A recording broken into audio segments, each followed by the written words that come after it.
మమ్మల్ని మిక్కిలిగా ప్రేమించిన పరలోకమందున్న పవిత్రుడైన మా తండ్రి, అపారమైన మీ కృపాకరుణ కటాక్షమును బట్టి ప్రభువైన యేసుక్రీస్తు పేరిట తండ్రి మీకే కృతజ్ఞత స్తోత్రములు తెలియజేస్తున్నాం.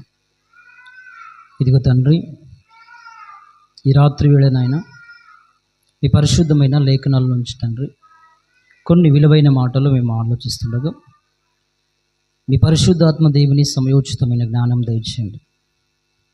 మీ బలమైన హస్తాల కింద సంపూర్ణంగా నన్ను నేను తగ్గించుకుని తండ్రి, సంఘానికి ఏదైతే అవసరమో, పడిపోయిన జీవితాలు ఎలా నిలబెట్టుకోవాలో మీ వాక్యము ద్వారా మీరే మాట్లాడమని ఆశిస్తూ కోరుకుంటూ సమస్త ఘనత మహిమ ప్రభావం అంతా కూడా మీకే అందిస్తాం. యేసుక్రీస్తు వారి అతి శ్రేష్టమైన నామమున ఈ ప్రార్థన సమర్పించడి వేడుకుంటున్నాం తండ్రి, ఆమేన్. ఓకే, ఇంత మంచి అవకాశాన్ని ఇచ్చిన దేవాది దేవునికి ప్రభువైన యేసుక్రీస్తు ద్వారా కృతజ్ఞత స్తోత్రములు తెలియజేసుకుంటూ చేరి వచ్చిన మీ అందరికీ ప్రభువైన యేసుక్రీస్తు వారి ప్రశస్తమైన నామములో శుభాభివందనాలు తెలియజేసుకుంటూ ఒక విలువైన అంశాన్ని మనము ఈరోజు నేర్చుకుందాం.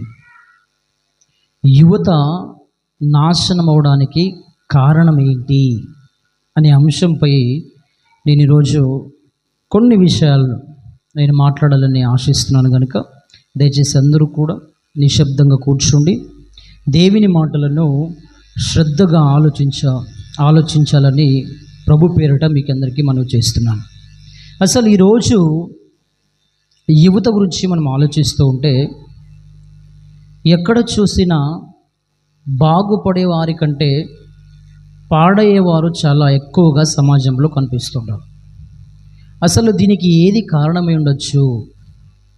అసలు యువత దేన్ని గమనించలేక తన పతనానికి వెళ్ళిపోతుంది అని మనము జాగ్రత్త కలిగి ఆలోచిస్తే ప్రియమైన దేవుని వాళ్ళారా, తన దైవ గ్రంథములో దేవుడు ఎన్నో విషయాలను మనకు తెలియజేస్తున్నాడు. ఎందుకంటే దేవుని మాటలను పట్టించుకోలేక, దేవుని మాటలను చూసి చూడనట్టుగా ఉంటూ, దేవుని మాటలను తిరస్కరిస్తూ ఈరోజు యువత తన సామర్థ్యాన్ని, తన సొంత శక్తిని ఉపయోగించుకుంటూ నేనేదో సాధిస్తున్నానులే అనే భ్రమలో ఈరోజు యవనస్తులు బ్రతకడం చాలా దురాదృష్టకరం ప్రియమైన దేవుని వాళ్ళారా. అసలు ఈ యవ్వనం అనేది ఎంత ప్రశస్తమైంది, ఎంత ప్రాముఖ్యమైందో దాన్ని తెలుసుకునే స్థితిలో ఈరోజు యవ్వనస్తులు లేకపోవడం చాలా దురదృష్టకరం. అసలు ఈ యవ్వనతనాన్ని దేవుడు ఎందుకు ఇస్తున్నాడు? ఈ యొక్క కాలములో దేవుడు మనుషుల పట్ల కోరుతున్నటువంటి కోరికలేంటి? దేవుడు మనుషులకు యవ్వన ఆ స్థితిని ఎందుకు ఇస్తున్నాడో దాన్ని తెలుసుకోకుండా మనుషులందరూ కూడా విస్తారమైన ప్రయాస పడుతూ ఎలా బ్రతకాలి, ఎలా కష్టపడితే నా కుటుంబం ముందుకు వస్తుంది, ఇలా ప్రతి మనిషి కూడా తన జీవిత కాలంలో ప్రయాసపడుతూనే ఉన్నాడు. అందుకే ప్రసంగి గ్రంథములో జ్ఞాని అయినటువంటి సల్మోను గారు రాస్తూ ప్రసంగి గ్రంథం 6వ అధ్యాయము 7వ వచనం కనుక మనం ఆలోచిస్తే, ప్రసంగి గ్రంథం 6వ అధ్యాయం 7వ వచనంలో, మనుషుల ప్రయాసమంతయు వారి నోటికే కదా. జాగ్రత్తగా ఆలోచించారు అందరూ కూడా. మనుషుల ప్రయాసమంతయు వారి నోటికే కదా, అయినను వారి మనస్సు సంతుష్టి నొందదు అని రాయబడింది. అంటే భూమి మీద బ్రతుకుతున్నటువంటి మనుషులందరూ కూడా దేని కొరకు ప్రయాసపడుతున్నారంట? వారి నోటి కొరకు వారు ప్రయాసపడుతున్నారు. ఎంత కష్టపడినా మనిషికి తృప్తి లేదన్న సంగతి దేవుని వాక్యం చాలా స్పష్టంగా రాయబడింది. ప్రతి మనిషి కూడా ఒక విషయాన్ని గుర్తించుకోవాలి. నేను పడుతున్నటువంటి ప్రయాసంలో నాకు తృప్తి లేదు అనే సంగతి ప్రతి ఒక్కరు గుర్తించాలి. దీన్ని చాలామంది గుర్తించలేకపోతున్నారు. దీన్ని చాలామంది గుర్తించలేక నేను పడుతున్నటువంటి కష్టాల్లో నాకు తృప్తి ఉందని అక్కడ తృప్తి వెతకడం చూస్తున్నాం ఈరోజు. అక్కడ తృప్తి లేదంటున్నాడు దేవుడు. జాగ్రత్తగా ఆలోచించిన దేవుని మాటలు. నా ప్రయాసంలో నాకు తృప్తి లేదు అంటున్నాడు దేవుడు. అంటే మనుషులందరూ కూడా వారు ప్రయాసపడుతున్నారు కానీ వారికి తృప్తి దొరకడం లేదు అంటున్నాడు. ఇంతకీ తృప్తి ఎక్కడుంది? తృప్తి అనేది ఎక్కడుందంటే అది దేవుడే ఇవ్వగలడు, అది దేవుడు మాత్రమే ఇవ్వగలడు. కాబట్టి ఆ దేవుడు ఇస్తాడన్న సంగతి మర్చిపోయి మనుషులందరూ కూడా విస్తారంగా ప్రయాస పడుతూ ఉన్నారు. అందులో యవ్వనస్తులు కూడా పడుతున్నారు. అసలు యవ్వనస్తులు పతనం అవడానికి, యవ్వనస్తులు నాశనం అవడానికి, పాడైపోవడానికి గల 2 విశేషమైనటువంటి కారణాలు నేను చెప్తూ ఒక ఉన్నతమైన విషయాన్ని ఈరోజు నేను మాట్లాడాలనుకుంటున్నాను. ప్రియమైన దేవుని వారలారా, యవ్వనస్తులు ఎందుకు తమ జీవితాన్ని పతనాన్ని వైపు నడుచుకుంటూ వెళ్ళిపోతున్నారు? అసలు వారు ఏమి చేస్తున్నారో వారికే తెలియనటువంటి స్థితిలో యవ్వనస్తులు ఎందుకున్నారు? ఎందుకు వారికి అర్థం కావట్లేదు? దీని వెనుక ఏది ఉంది? అసలు యవ్వనస్తులు ఏది మిస్ అవుతున్నారు? అసలు యవ్వనస్తులు ఏది పట్టుకుంటే తమ జీవితంలో సాధించగలుగుతారు? ఈ విషయాలన్నీ కూడా మనము సుదీర్ఘంగా ఆలోచించగలిగితే మనలను ఈ లోకానికి పంపించినటువంటి దేవాది దేవుడు ఎన్నో విషయాలను తన పరిశుద్ధ గ్రంథములో పొందుపరచడం జరిగింది. ప్రియమైన దేవుని వారలారా, మొదటి కారణం ఫిలిప్పీలు రాసిన పత్రిక, పౌలు గారు ఫిలిప్పీకి రాసిన పత్రిక 3వ అధ్యాయము 14వ వచనం మనం జాగ్రత్తగా ఆలోచిద్దాం. ఆ క్రీస్తు యేసునందు దేవుని ఉన్నతమైన పిలుపునకు కలుగు బహుమానము పొందవలెనని గురి యొద్దకే పరుగెత్తుచున్నాను అంటున్నాడు. ఇందులో ఏదుందంటే యవనస్తులు తమ జీవితంలో చాలా పరిగెత్తుతున్నారు, కానీ వారి జీవితంలో ఏది మిస్ అయ్యారంటే వారి జీవితంలో గురి లేదు. ఏం లేదంట? వారి జీవితంలో గురి లేదు. వారు గురి పెట్టుకోకుండా తమ జీవితంలో వారు ప్రయాణిస్తూ ఉన్నారు. వారు పరిగెడుతూ ఉన్నారు, ఉత్తనే పరిగెడుతూ ఉన్నారు. ఎక్కడికి వెళ్ళాలో తెలియదు, ఏం అవ్వాలో తెలియదు, తర్వాత ఏం జరుగుతుందో తెలియదు, ఎక్కడికి పోవాలో తెలియనటువంటి ఆ స్థితిలో యవనస్తులందరూ కూడా పరిగెత్తుతున్నారు. యవనస్తులు నాశనం అవడానికి గల ముఖ్య కారణం ఏంటంటే తమ జీవితంలో గురి లేదు. తమ జీవితంలో ఒక ఉద్దేశాన్ని పెట్టుకొని తమ పనులను చేయట్లేదు. మనం ఆలోచించగలిగితే చదివే వారికి కూడా నేను ఎందుకోసం చదువుతున్నాను, అసలు నేను ఎందుకు చదువుతున్నాను, నా తల్లిదండ్రులు ఎందుకు నన్ను చదవడానికి వేశారు, దాని వెనుక ఉన్నటువంటి కారణం ఏంటి, నేను ఎందుకు చదవాలి అని కనీస గురి లేకుండా చదువుతున్నారు కనుక తమ జీవితంలో సాధించలేకపోతున్నారనే సంగతి మనకు తెలుసు. ఇక్కడ పౌలు గారు అంటున్నారు, నేను గురి ఎద్దుకే పరిగెత్తుచున్నాను అంటాడు. అంటే నాకంటూ ఒక గురి ఉంది, ఆ గురి ఎద్దుకే నేను పరిగెత్తుచున్నాను అంటాడు. ఇక్కడ మనము కూడా చదువుకున్న వారంతా కూడా గోల్ లేకుండా, అంటే గురి లేకుండా చదువుతున్నారు కనుక తమ చదువు విషయంలో వారు సక్సెస్ అవ్వలేకపోతున్నారు. దేవుని వాళ్ళారా, ఇక ఆత్మీయ జీవితాన్ని గురించి మనం ఆలోచించగలిగితే ఆత్మీయ జీవితంలో కూడా పోరాటం చేస్తున్నాం. అసలు ఎందుకు పోరాటం చేస్తున్నాము, మన జీవితాలు ఎలా ఉన్నాయి, దీని వెనుక దేవుడు కోరుకుంటున్నటువంటి విషయం ఏంటి, ఇవన్నీ కూడా మనం అర్థం చేసుకోలేకుండా మనం ఏం చేస్తున్నామంటే 2 కొరింథీ పత్రిక 4వ అధ్యాయం 17వ వచనం మనం ఆలోచించగలిగితే 2 కొరింథీ పత్రిక 4వ అధ్యాయము 17వ వచనం, 2 కొరింథీ పత్రిక 4వ అధ్యాయం 17వ వచనం, మేము దృశ్యమైన వాటిని చూడక అదృశ్యమైన వాటినే నిదానించి చూచుచున్నాం అంటాడు. ఇక్కడ ఆత్మీయ జీవితంలో కూడా ప్రతి ఒక్కరు కూడా పోరాడుతున్నారు. ఎలా పోరాడుతున్నారంటే దృశ్యమైన వాటిని చూస్తూ పోరాడుతున్నారు కనుక వారు కూడా తమ జీవితంలో సాధించలేకపోతున్నారు. తమ గురి ఎద్దుకు వారు వెళ్ళలేకపోతున్నారు. ప్రియమైన దేవుని వాళ్ళారా, అంటే దృశ్యమైన వాటికి అడిక్ట్ అయిపోయారు. దృశ్యమైన వాటికి ఎలా అయిపోయారంటే తమ జీవితాలలో అలవాటు చేసుకుంటూ తమ జీవితాన్ని నాశనం చేసుకుంటున్నారు ఈరోజు ప్రియమైన దేవుని వాళ్ళారా. అంటే అదృశ్యమైన విషయాలపై నిదానించి ఆలోచన చేయలేక దృశ్యమైన వాటికి అలవాటు పడ్డారన్న సంగతి మనకు అర్థమవుతుంది. జాగ్రత్తగా ఆలోచించాలి. ఈరోజు చాలామంది యవనస్తులు చదువుతున్నారు కానీ వారు ఎందుకు జాబ్ సంపాదించలేకపోతున్నారంటే వారి జీవితంలో గురి లేదు. ఏం లేదంట? గురి లేదు. నేను పోలీస్ అవ్వాలని గురి పెట్టుకొని చదవండి చూద్దాం, ఖచ్చితంగా మీరు పోలీస్ అవుతారు. నేను సాఫ్ట్వేర్ ఇంజనీర్ అవ్వాలని గురి పెట్టుకొని మీరు చదివితే ఖచ్చితంగా మీరు ఏమవుతారు? సాఫ్ట్వేర్ ఇంజనీర్ అవుతారు. అంటే నీ జీవితంలో ఏది ఉద్దేశం లేకుండా, ఏది గురి లేకుండా నువ్వు ఎంత పరిగెత్తినా, నువ్వు ఎక్కడ పరిగెడుతున్నావో నీకు తెలియనటువంటి దిగ్భ్రాంతికి నువ్వు గురి అయ్యి నీ జీవితం పతనానికి వెళ్ళిపోతుంది. సహోదర సహోదరి, ఈరోజు జాగ్రత్తగా ఆలోచించారు అందరూ కూడా.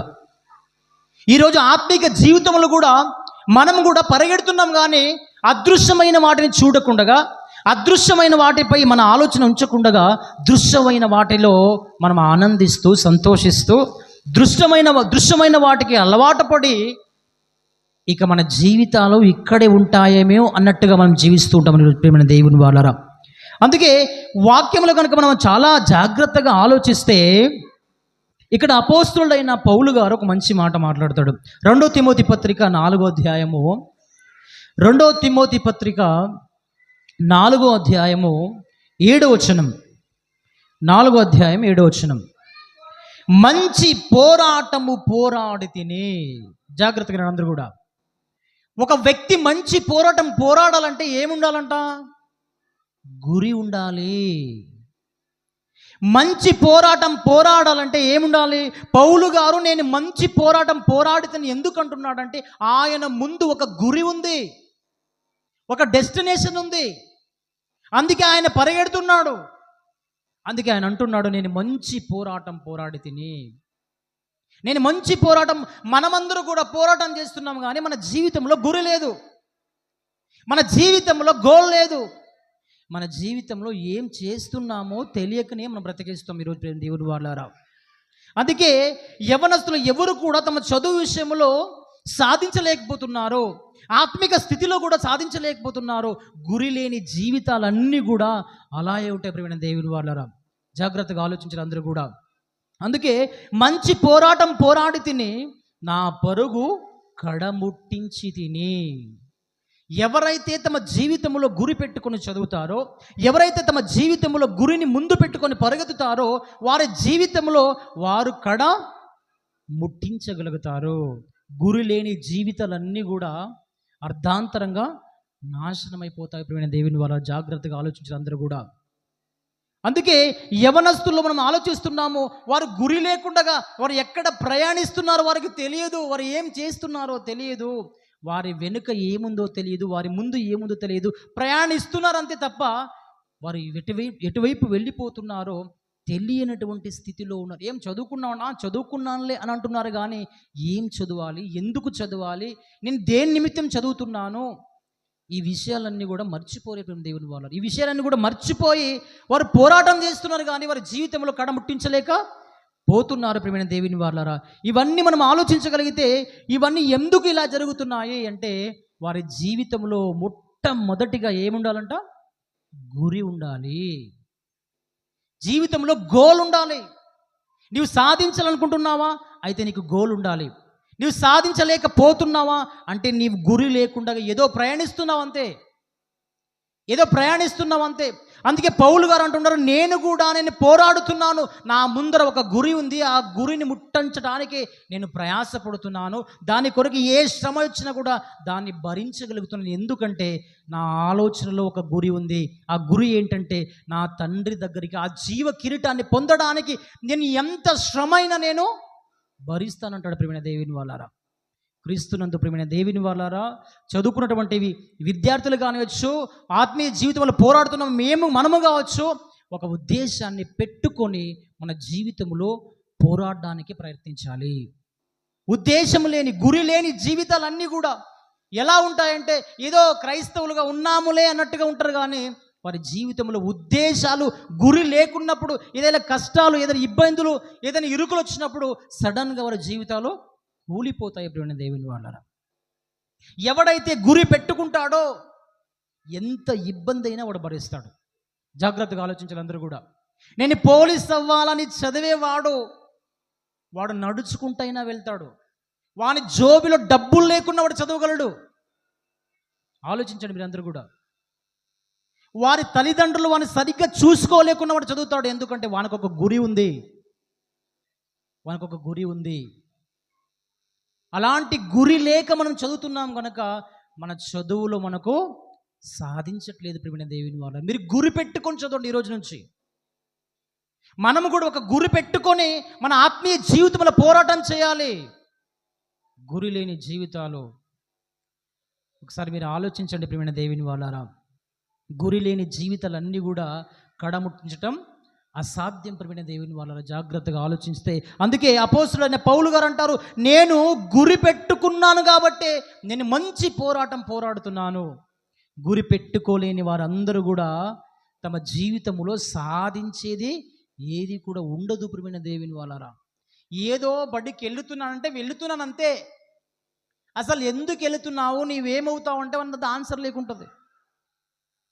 అవును చదువుకుంటాను, అయితే నీవేమవుతావు అంటే ఏమవుతావా, ఏమో అర్థంలే అంటే క్లారిటీ లేదు జీవితంలో. బాగా ఆలోచించారు అందరూ కూడా. జీవితంలో ఒక క్లారిటీ లేంటే ఏం చేస్తున్నాడు, చదువుతున్నాడు. ఇక చదువు నెత్తి గంటాలంటే కష్టమే కదా. క్లారిటీ లేని చదువు నీవు ఎంత చదివినా కూడా వేస్ట్. ప్రియమైన దేవుని వాళ్ళరా, జాగ్రత్తగా ఆలోచించండి. నీకంటూ ఒక క్లారిటీ ఉండాలి, నీకంటూ ఒక డెస్టినేషన్ ఉండాలి, నీకంటూ ఒక గోల్ ఉండాలి, నీకంటూ ఒక ఉద్దేశంగా నీవు చదువుకోవాలి. అప్పుడు చదువుకున్నప్పుడే నీవు ఎలాగైనా నీవు సాధించగలవు. దాని కొరకు రాత్రి పగలైనా నీవు చదవగలవు. దాని కొరకు ఏ ప్రయాసమైనా పడగలవు. దాని కొరకు ఎంత కష్టమైనా నీవు పొందగలవు. అది సాధించేంత వరకు నీకు సమాధానం ఉండదు. జాగ్రత్తగా ఆలోచించాలి ప్రియమైన దేవుని వాళ్ళారా. అందుకే పౌలు గారు అంటున్నారు, నేను గురి పెట్టుకున్నాను అంటున్నాడు. ఈరోజు యవనస్తులు పాడవడానికి గల కారణం, మెయిన్ ఉద్దేశం ఏంటంటే వారి జీవితంలో గురి లేదు, వారి జీవితంలో డెస్టినేషన్ లేదు. వారు ప్రయాణిస్తున్నారు, ఎక్కడ ప్రయాణిస్తున్నారు వాళ్ళకి తెలియదు. త్రోవ తప్పి ప్రయాణిస్తున్నారు. గురి లేని జీవితాలన్నీ కూడా త్రోవ తప్పి ప్రయాణిస్తున్నట్టుగా ఉంటాయి ప్రియమైన దేవుని వాళ్ళారా. ఇక రెండో కారణాన్ని కనుక మనం ఆలోచిస్తే, ఫిలిప్పీ పత్రిక 4వ అధ్యాయము 11వ వచనం కనుక మనం ఆలోచిస్తే, ఫిలిప్పీ పత్రిక 4వ అధ్యాయము 11వ వచనం.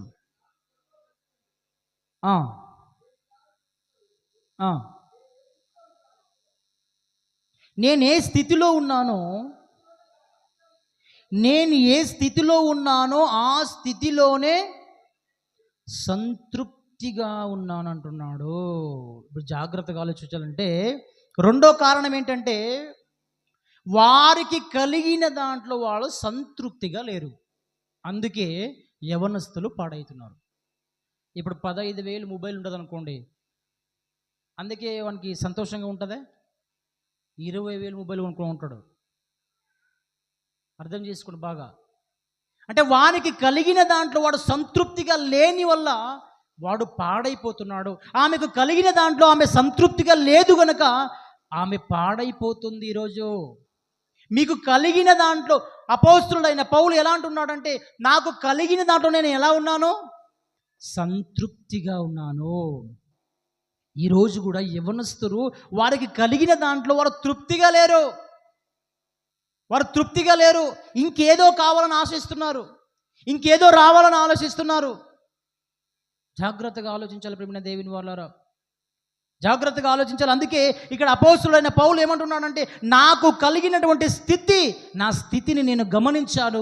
ఆ స్థితిలోనే దేవుడు నన్ను ఎందుకు ఉంచాడో దాన్ని కూడా నేను గమనించాను. ఆ స్థితిని గమనించి నేను తృప్తిగా ఉన్నా అంటున్నాడు. ఈరోజు తృప్తి లేని జీవితాలు ఉండడం బట్టే ఈరోజు యవనస్తులందరూ కూడా పాడైపోతున్నారు. అవునా లేదా ప్రియమైన? మీరు ఆలోచించండి ప్రియమైన దేవుని వాళ్ళారా. ఏ విషయంలో కూడా యవనస్తులకు తృప్తి లేదు. ఏ విషయంలో కూడా యవనస్తులకు తృప్తి లేదు. ఆలోచించండి ప్రియమైన దేవుని వారు. అలా ఉన్నారు కాబట్టి తమ జీవితంలో వారు సాధించలేకపోతున్నారు. తమ జీవితంలో వారు ముందుకు రాలేకపోతున్నారు. ఇటు ఆత్మిక స్థితి అయినా, ఇటు సామాజిక జీవితం అయినా, ఇటు చదువు అయినా, ఏ విషయంలో అయినా నీకు కలిగిన దాంట్లో నీవు ఎలా ఉండాలంట? తృప్తిగా ఉండాలంట ప్రియమైన దేవుని వాళ్ళారా. జాగ్రత్తగా మీరు ఆలోచించండి. ఈరోజు యవనస్తులు ఏం చేస్తున్నారంటే వారికి కలిగిన విషయంలో వారు తృప్తి లేదు, ఇంకేదో ఆలోచిస్తున్నారు కాబట్టి వారి జీవితంలో ఎలా ఉన్నాయంటే వారు ఏ స్థితి అయితే పొందుకున్నారో అటువంటి స్థితిని పొందలేక ఏదో పరితపిస్తూ ఉంటారు. ప్రతి యవనస్తులు కూడా కన్ఫ్యూజ్లో ఉంటారు ఈరోజు. అవునా లేదా దేవుని వాళ్ళారా? జాగ్రత్తగా మీరు ఆలోచించాలి.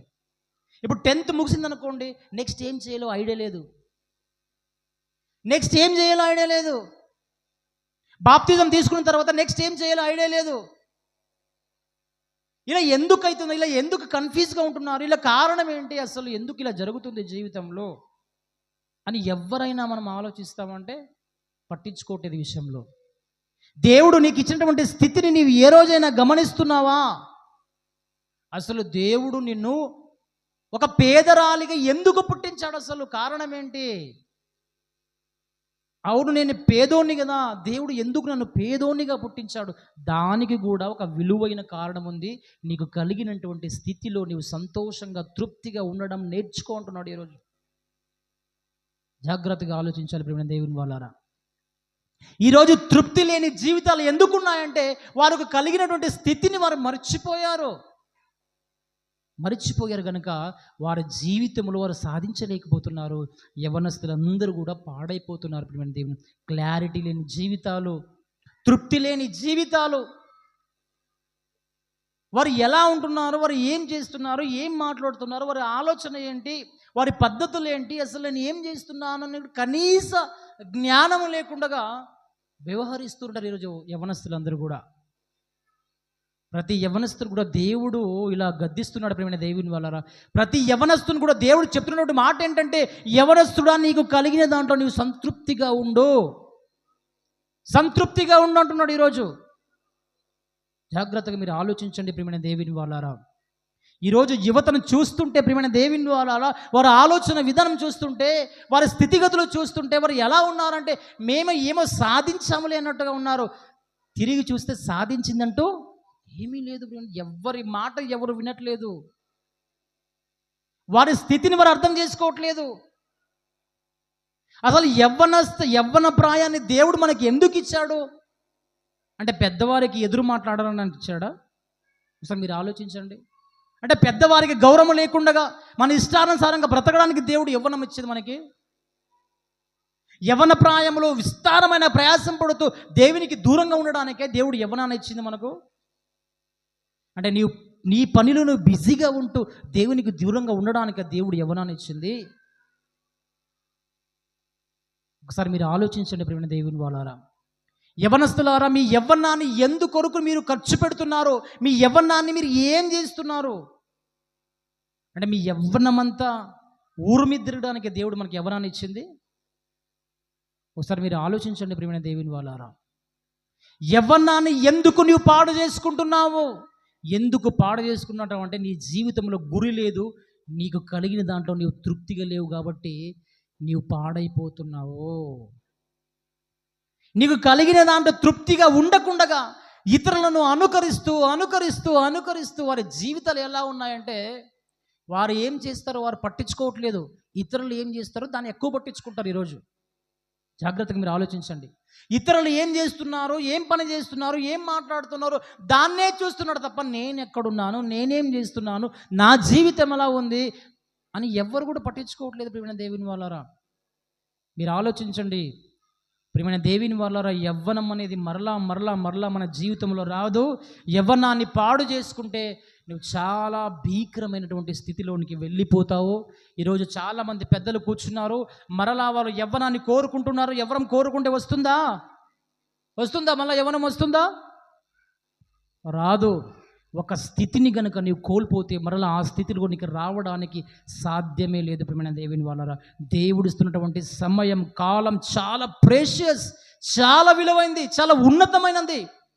ఈ ఉన్నతమైన కాలాన్ని, ఈ ఉన్నతమైన యవ్వనాన్ని ఊరు మీద తిరగకుండగా, ఇష్టానుసారంగా బ్రతకకుండగా, గురి లేకుండగా, చదవకుండగా, ఇలా అంటే ఉన్ని దాంట్లో సంతృప్తి పడకుండగా ఇష్టానుసారంగా బ్రతుకుతూ ఉంటే నీ యవ్వన కాలాన్ని నీవు వృధా చేస్తున్నావు. నీ యవ్వన కాలాన్ని నీవేం చేస్తున్నావు అంటే నీవే పాడు చేసుకుంటున్నావు. మరలానికి యవ్వనం రాదు. ఒకసారి మీరు ఆలోచించండి ప్రియమైన దేవుని వాళ్ళారా. ఈరోజు కూడా చాలామంది యవనస్తులు, అందరూ చర్చకు వస్తుంటే చాలామంది యవనస్తులు ఏం చేస్తారంటే అక్కడక్కడ కట్టల మీద కూర్చొని పంచాయతీలు చేస్తూ ఉంటారు. మీరు ఆలోచించండి ప్రియమైన దేవుని వారు, యవ్వనస్తులు అసలు యవ్వన ప్రాయంలో దేవుని కొరకు ఎలా నిలబడాలని ఒక్కొక్క వచనం చూస్తుంటే నిజంగా ప్రియమైన దేవుని వాళ్ళారా ఆశ్చర్యం వేస్తుంది. ఇదేంటి దేవుడు ఇచ్చినటువంటి ఈ ఆయుష్కాలంలో, ఈ యవ్వనంలో దేవుని కొరకు నిలబడాలన్న ఆలోచన ఏ ఒక్కరికి లేదు. చర్చికి రమ్మంటే అక్కడక్కడ కట్ల మీద కూర్చొని పంచాయతీలు పెడుతూ పనికిరాని మాట్లాడుతూ కాకెమ్మ కథలు చెబుతూ వారి జీవితంలో వారి యవ్వనాన్నంతా కూడా వారు రోడ్డు మీద వృధా చేస్తున్నారు. వారి యవ్వనాన్నంతా కూడా ఊరు మీద వృధా చేస్తున్నారు. ఎందుకంటే వారి జీవితంలో గురి లేకుండా వారు పరిగెడుతున్నారు. వారు ఎటువైపు పరిగెడుతున్నారు వారికి తెలియట్లేదు. వారు ఎటువైపు పరిగెడుతున్నారో తెలియట్లేదు. గురి లేనివాడు ప్రతివాడు కూడా ఊరు బయట అక్కడ ఇక్కడ కూర్చొని సమయాన్ని వృధా చేస్తాడు. గురి ఉన్నవాడు దేవుని సన్నిధికి వచ్చి వాక్యం నేర్చుకుంటాడు. రోజు రోజుకు వాని జీవితం మారిపోతుంది, వాని ఆలోచన విధానం మారిపోతుంది, వాని క్యారెక్టర్ మారిపోతుంది, మన జీవితం మార్చుకుంటాడు. వాడు ప్రభులోనికి వస్తాడు, ప్రభుకు లోబడి బతుకుతాడు, ప్రభు మాట వింటాడు. రాబోయే దుర్దినాలను వాడు తప్పించుకుంటాడు. ప్రియమైన దేవుని వాళ్ళారా, రాబోయే దుర్దినాలను మనం తప్పించుకోవాలంటే ఈరోజు ప్రభు మాటలకు లోబడాలి, ఆయన మాటలు వినాలి. కనీసం ఆయన మాటలు వినకుండగా సమాజంలోనే నీవు సమయాన్ని వృధా చేస్తున్నావు అంటే నీవు ఎంత దౌర్భాగ్యుడో ఒకసారి మీరు గుర్తుంచుకోవాలి. ప్రియమైన దేవుని వాళ్ళారా, ఎంత దౌర్భాగ్యపు పనులు చేస్తూ ఈ యవ్వనాన్ని నీవు వృధా చేస్తున్నావు అర్థం చేసుకోవాలి. ఈరోజు ప్రతి యవనస్తుడు కూడా పనికిరాని పనులు చేస్తూ వారు ఎలా బ్రతికేస్తున్నారంటే మేము అంతా కూడా పరిశుద్ధులమే అన్నట్టుగా బ్రతుకుతున్నారు అన్నమాట. అంటే వేషధారణ, ఈ వేషధారణ పోవాలి. ప్రియమైన దేవుని వాళ్ళరా, నీకంటూ నీ జీవితం పైన క్లారిటీ రావాలంటే నీవు గురి పెట్టుకో, నీకు ఒక గోల్ ఉండాలి. గోల్ ఉన్నవాడు ఎవరిని చూడడు, గోల్ పైనే మనసు ఉంచుతాడు, దాన్ని సాధించాలనుకుంటాడు. దాన్ని సాధించే వరకు ఎలాంటి కష్టాన్నైనా వాడు పడతాడు. మనందరి గోల్, మనందరి గురి ఒక్కటే, మన తండ్రి దగ్గరకు మనం చేరాలని. ఆ తండ్రి దగ్గరకు చేరాలంటే ఎలాంటి శ్రమైనా మనము భరించాలన్నా ఆ గురి లేకపోతే ఆ తండ్రి దగ్గరికి మనం కూడా చేరుకోలేము. దేవుడు మనకిచ్చిన స్థితిలోనే మనం సంతోషంగా తృప్తిగా ఉండలేకపోతే మనము కూడా దేవుని సన్నిధానానికి, దేవుని దగ్గరికి మనము వెళ్ళలేం. ప్రియమైన దేవుని వాళ్ళారా, వెళ్ళలేము. ప్రతి ఒక్క యవనస్తుడు, ప్రతి ఒక్క యవన స్త్రీ కూడా దీన్ని గుర్తించాలి. దీన్ని మీ సమయాన్ని వృధా చేయకండి. మీరేం ఆలోచిస్తున్నారు, మీరేం పనులు చేస్తున్నారు, మీరేం చదువుతున్నారు జాగ్రత్తగా చూసుకోండి. మీరు మీ తల్లిదండ్రుల కళ్ళు మీరు మూసేయచ్చు, కానీ పరమ తండ్రి కళ్ళు ఎవరు కూడా మూయలేరు. మీరు ఎక్కడ ఏం చేస్తున్నారు అవన్నీ కూడా సాక్షాత్తు దేవుడు చూస్తూనే ఉన్నాడు. ఆ భయం మన పైన ఉండాలి. ఆ భయం లేకుంటే చాలా కష్టం. ప్రియమైన దేవుని వాళ్ళారా, చాలా కష్టం. చాలామంది ఎలా ఉన్నారంటే కళ్ళ ముందే తల్లిదండ్రులను మోసం చేసే స్థితిలో ఉన్నారు. చాలామంది కళ్ళ ముందే చాలామంది మోసం చేస్తూ ఉంటారు. నీకు సిగ్గు అనిపించట్లేదా? తల్లి తండ్రి పడిన కష్టంతో నువ్వు ప్రతిరోజు భోజనం చేస్తున్నావు, కళ్ళ ముందే తల్లిదండ్రులు మోసం చేస్తారా? ఒకసారి మీరు ఆలోచించండి ప్రియమైన దేవుని వాళ్ళారా. ఒకసారి యవ్వనస్తులందరూ కూడా ఆలోచించాలి. ఈరోజు అసలు నా తల్లి తండ్రులు ఎంత కష్టపడుతున్నారో, వారి కష్టాన్ని నన్ను వృధా చేస్తూ వారి కళ్ళ ముందే వారిని మోసం చేస్తున్నానంటే నీ జీవితం బాగుపడుతుందా? నీ ఉద్ధరం అవుతావా? ఒకసారి మీరు ఆలోచించండి ప్రియమైన దేవుని వాళ్ళారా. ప్రతి యవ్వనస్తులు కూడా అందరూ కూడా వారి యవ్వనతనం దేవుడు ఎందుకు ఇచ్చారంటే ఆయన కొరకు పోరాటం చేయడానికి. ఆయన కొరకు పోరాటం చేయాలంటే నీవు గురి పెట్టుకొని పోరాటం చేయాలి. మన జీవితంలో ఏదైనా సాధించాలంటే మనకు కూడా గురి ఉండాలి, గోల్ ఉండాలి, డెస్టినేషన్ ఉండాలి. అది లేకపోతే మనం సాధించలేం ప్రియమైన దేవుని వాళ్ళారా. అది చదువులోనైనా, ఆత్మీయ స్థితిలోనైనా, అది ఏ వర్గములోనైనా, ఏ కోణములోనైనా నీవు గురి లేకుండా దేని చేసినా దాన్ని నీవు సాధించలేవు, దాన్ని కడముట్టించలేవు.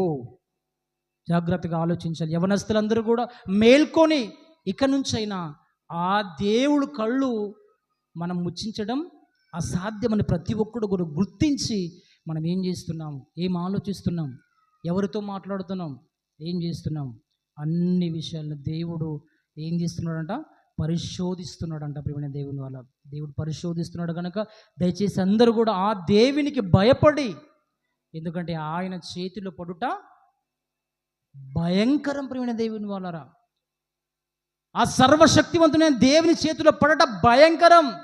దాన్ని తట్టుకోలేవు. దేవుడు ఎంత ప్రేమిస్తాడో అంత శిక్ష ఇస్తాడో ఖచ్చితంగా అందరూ కూడా జ్ఞాపకించుకోవాలి. మంచిగా బైబిల్ చదివి మంచిగా ప్రార్థన చేస్తే దేవుడు నన్ను కాపాడుతాడు. ఒకవేళ భ్రమలో నీవు ఉండవేమో. చర్చిలో వాక్యం చదివినంత మాత్రానికి దేవుడు కాపాడాడు. జీవితం బాగుండాలి, ఆలోచన బాగుండాలి, మన క్యారెక్టర్ బాగుండాలి. అలా మన క్యారెక్టర్, మన ఆలోచన మనంతా కూడా మంచిగా పెట్టుకొని, గురి పెట్టుకొని దేవుడు ఇచ్చిన దాంట్లో సంతృప్తిగా ఉండాలని నేను హెచ్చరించుకుంటూ మిమ్మల్ని కూడా హెచ్చరిస్తూ ఈ చిన్ని మాటలు ముగిస్తాను. చిన్న ప్రార్థన చేసుకున్నటువంటి దేవుని వాళ్ళారా, ప్రార్థన. మమ్మల్ని మిక్కిలిగా ప్రేమించిన పరలోకమందున్న పవిత్రుడైన మా తండ్రి, అపారమైన మీ కృపాకరుణ కటాక్షం బట్టి మీ కృతజ్ఞత స్తోత్రం. ఈరోజు యువత పాడైపోవడానికి కారణం ఏంటంటే వారి జీవితంలో లక్ష్యం పెట్టుకోలేక, వారి జీవితంలో గురి లేక పరిగెడుతున్నారంతే. వారు పోరాటం చేస్తున్నారు కానీ దేనికి పోరాటం చేస్తున్నారు, దేనిని పొందడానికి పోరాటం చేస్తున్నారు వారికి తెలియట్లేదు. నాయన తండ్రి, మీ వాక్యం ఘోషిస్తుంటే వారు ఎక్కడున్నారంటే ఊరి మీద కూర్చొని వారు పంచాయతీలు చేస్తున్నారు. నాయన సమయం రానై వస్తుంది నాయన. మీ ఉగ్రతను, మీ కోపాన్ని తట్టుకునే శక్తి ఏ మనుష్యునికి లేదు నాయన. దాన్ని గుర్తించాలి ప్రతి ఒక్కరు కూడా నాయన. ఇదిగో నాయన, యవ్వన కాలాన్ని మీరు మాకు ఇచ్చానంటే ఏదో మా ఇష్టానుసారంగా మేము బ్రతకడానికి కాదు, మా శరీర కోరికలను తీర్చుకోవడానికి అసలు కాదు నాయన. ఈ యవ్వన కాలమందు మేము మీ కొరకు బ్రతకాలని, మీ కాడె మోయాలని, మీ ఉద్దేశాన్ని నెరవేర్చాలని, మీ సంకల్పాన్ని నెరవేర్చాలని మీరు ఇచ్చారు కనుక తండ్రి, ఈ యవ్వనాన్ని మా ఇష్టానుసారంగా మేము ఉపయోగించుకోకుండా నాయన, మీ ఇష్టానుసారంగా ఈ జీవితాన్ని గడపడానికి తండ్రి, మీ వాక్యానుసారంగా ఈ జీవితాన్ని ఉంచుకోవడానికి మాకు సహాయం చేయండి తండ్రి. చేరి వచ్చిన ప్రతి ఒక్కరిని మీరు దీవించండి తండ్రి. ఈ వాక్యం ద్వారా కొందరైనా యవనస్తులు మారి తమ జీవితాన్ని కట్టుకోవడానికి సహాయం చేస్తారని ఆశిస్తూ, సమస్త ఘనత, మహిమ, ప్రభావం అంతా కూడా మీకే అందిస్తూ యేసుక్రీస్తు వారి శ్రేష్టమైన ప్రార్థన సమర్పించడానికి వేడుకుంటున్నాం తండ్రి. ఆమేన్.